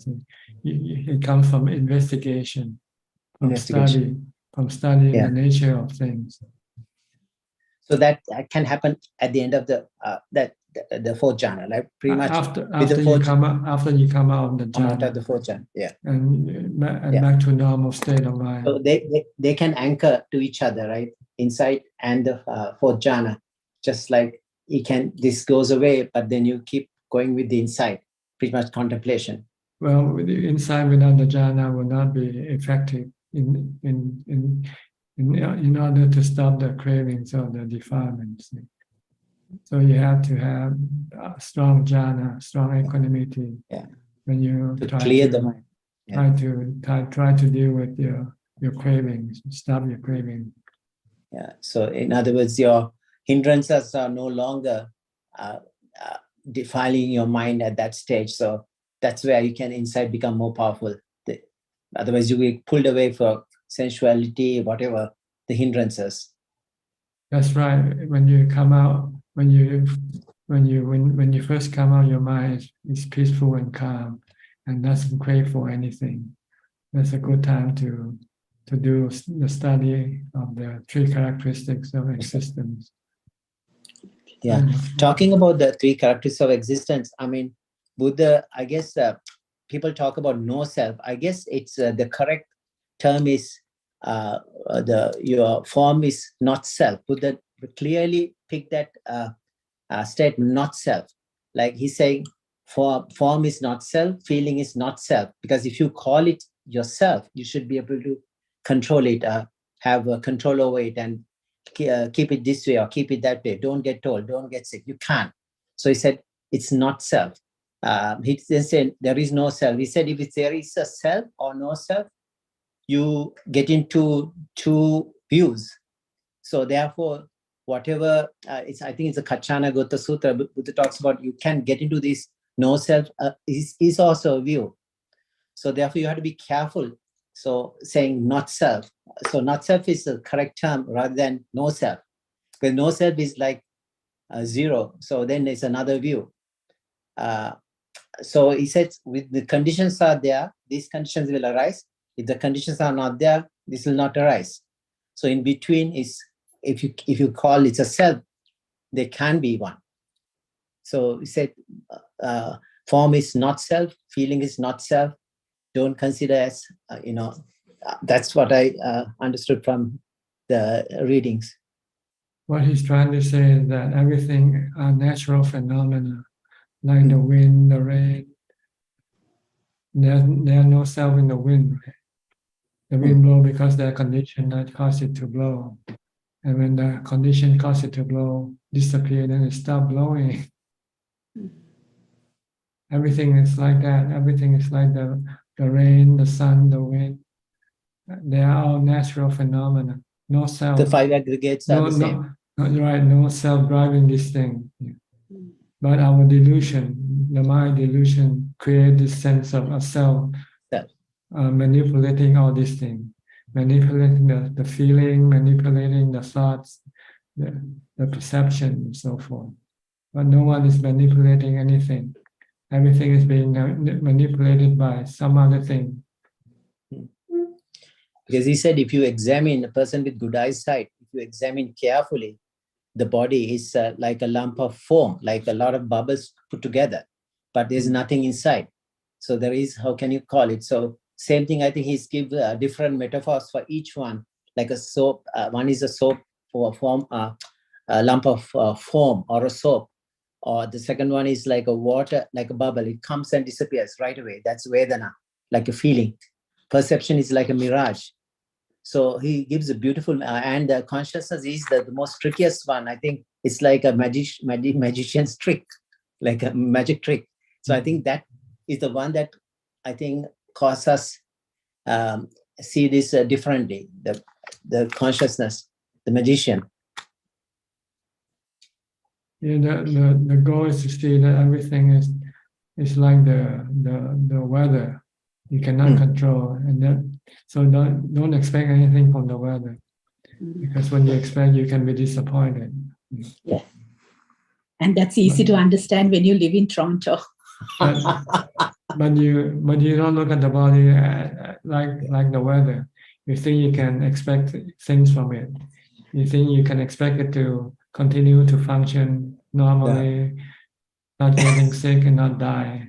But when it happens, then you get stressed because you're not ready to accept it. Yeah. That's true. So clinging to a self is the most, it's a breakthrough for Sotapanna, to get rid of the clinging to self, Sakkaya Ditthi. I mean, once that... You see the body feeling as being just a natural phenomenon. Like the wind, the rain, the snow, they're natural phenomena. So I think because over time, we have conditioned to feel that this is mine, right? So we have to uncondition what we have already conditioned. That's the task, which is we see the truth, in other words. The mind's been programmed to see the body as itself, to see feeling as itself, to see perception as itself. But they're not, there's no self, and the one who sees is not a self either. Yeah. They are seeing but no seer. They are thinking but they are no thinker, okay? They are feeling but they are no feeler. Yeah. Okay, that's what you're supposed to look at. That's true. There's a bus without a driver. We are driving through. Yeah, selfless driving car now. They have selfless, what do you call it? Driverless car. Huh? Yeah, driverless car. Pretty much the future. Thank you. Thank you, Ajaan. Thank you. Okay, Kokseng. Next. Yeah, Prajan, I have a question to ask, and on the same thread of no self, anatta. So sometime back, I had a dream, and then after that, I tried to analyze because it was very rigid, very clear. So when I try and analyze it, I find that the background, the physical environment of the dream is actually comes from a memory which I have when I was a child, very many years back, and then inside the characters are my father and so on. So when I analyze the dream, it seems that it seems to be from the memory, and then there is the mental formation or mental constructs, and then there is this I'm able to be conscious of it when I just wake up, because it was a morning. I take a morning nap, and then when I wake up, the dream was very clear. So so this dream is also a kind of is also a non-self. I'm not directing it. It just arise by itself due to my memories, and then there's a mental construct or mental formation, and so there is no self in per se in terms of the memory. It just arises by itself and the mental formation. Well, there are things that cause it to arise. It doesn't arise by itself. There must be a cause, like the rain doesn't fall by itself, right? The rain must first have cloud. There must be evaporation of the water into the sky and form into clouds. And when the clouds get heavy, then it falls as rain. But everything has causes for them to appear or to disappear. And the cause of the dream is due to the memories. And memory are caused by the karma that you perform. If you don't do anything, then the memory will be blank. But when you have things that you did in the past, good or bad, then it's contained in your memory. So if you have good dreams, it means it's a good karma that you have stored in your memory. If you have bad dreams, it means you have bad karma stored in your memory. So when you sleep, then you have good or bad dreams from your good or bad karma stored in your memory. And dream itself is considered as non-self, anatta. There's no self, like we're talking about. Everything is this natural process, natural phenomena. It's just the delusion that introduced this concept of self that's behind all these things, like a puppet master. But there are puppets there, but there are no master. All the puppets they just go there, go and doing their own thing without anybody pushing them. There's no puppet master like a self. If we like to think the body is a self is someone who's running this body, right? But there's no self running this body. The body runs itself, like we said just now, driverless car. But there's a driver that drives the driverless car, right? Which is the memory stored in the computer. So it knows when it sees something in front, it can stop. Yes. And it knows where it's going because it have Google Map installed in the computer. So these are all natural process, natural phenomena. Okay, I think we are just about run out of time. Do you have anything else to say? Oh, forget about Kunjup. I forgot about. We have more questions from email, I think. Namaskaran, we have 9 questions. Okay. Yes. The first 2 questions are from the assistant email. The first question is from Lily from Indonesia.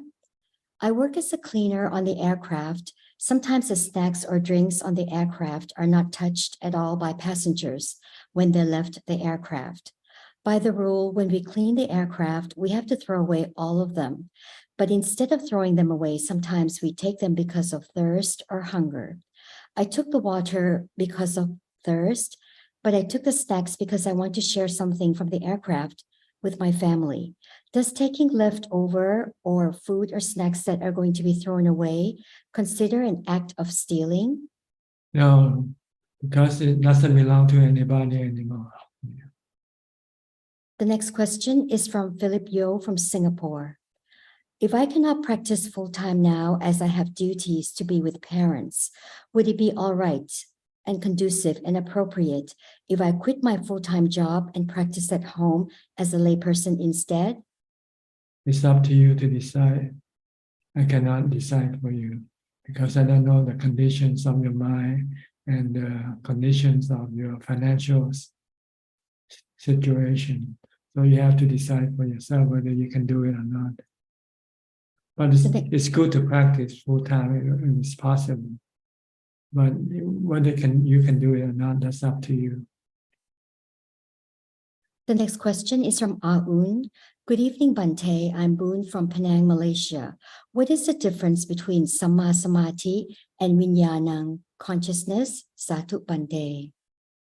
Samadhi is the mind, the calming, the mind becoming still is a samadhi. When the mind becomes still, we call samadhi. And vinyan is just the consciousness, the ability to connect the mind to the 5 sensual organs in order to receive the 5 sensual objects. We need the vinyana in the 5 khandha. The next 3 questions are from Lee Tek Hua. Hi, Ajaan. When a person passes away, does rebirth take place immediately? Some people believe rebirth takes place after 49 days. Where does this belief originate from? Thank you. That's our ignorance. People just imagine all kinds of scenario. But in fact, as soon as you die, you might also take rebirth right away. In the spiritual realm first. If you want to be rebirthed in the animal or human realm, it takes time. The next question. Today is the 49th day of my mother's passing away. This morning we went to the temple to pray. We were also told to go and pray on the 100th day of her passing away. Question number 1. Do these prayer sessions go according to the Buddhist practice? No. The Buddha doesn't teach us to pray to the dead or for the dead. If we want to do something for the dead, we should do dana, charity. And then you can share the merit you make from charity to the departed. The next question. Can Ajaan please advise what are some good Buddhist practices I can adopt for me to show my respect to my departed mother? Practice charity, dana. Whatever time charity you want to do, it's okay. You can donate to the school, donate to the hospital, donate to the temple once. These are things that you can do for the departed. The next question is from Nilmini. Venerable Ajaan, I am doing mindfulness and the meditation daily. When I do meditation, I prefer to listen to Dhamma, which is really interesting. Then my mind gets very calm and peaceful. Enter time, thoughts are not coming to. Is this the correct path or should I focus on my breath? It depends whether you can focus on your breath right away or not. Sometimes you cannot focus on your breath because your mind wants to go think about this and that. Then listening to Dhamma talk can bring the mind back to calm it down first. Once the mind becomes calm enough, then you can stop listening to Dhamma talk and continue on with your meditation by watching your breath. The next question is from Aini Lam. Hi, Ajaan. During meditation, when everything falls into pin drop silence, where the knowing mind emerge, the breath disappears while the pounding sound of the heartbeat is audible. How to sustain the moment? Mindfulness. Try to prevent your mind from thinking. As soon as your mind starts thinking, stop it. Then you can remain in that state for a while. But you cannot stop the mind from thinking, then eventually you'll come out of that state. And the last question is from Metta Vandana. Ajaan mentioned that you shouldn't treat the illness with the medicine. Do monks give medicine to older monks who are very sick? I'm talking about each individual practice now. Sometimes people can withstand the painfulness of the body, so they don't have to rely on the medicine of the body, because the mind is not disturbed by the painfulness of the body. But if the mind cannot withstand the painfulness of the body and becomes stressful from the pain of the body, then maybe taking the painkillers will help. I'm not saying that every type of body illness you can deal with Dhamma medicine. I'm just saying that you can deal with some type of illness in which it will heal itself, like when you get a fever from cold or from something like that. Normally people would then go get some medicine to alleviate the conditions. But for some people who can control the mind not to be affected by the painful of the body, then they don't need the medicine of the body. Because sometimes the medicine of the body can also have side effects. That is all, Ka. Okay. All right, I think that's about it for tonight. Thank you for your participation. I hope this meeting is beneficial to you and help you advance in your practice. In the meantime, please stay safe, stay mindful, and keep on practicing. And if all goes well, I'll see you all at the same time next week. Thank you and goodbye. Thank you, Ajaan. Thank you. Thank you, Amit. Sadhu. Sadhu, sadhu, sadhu. Thank you.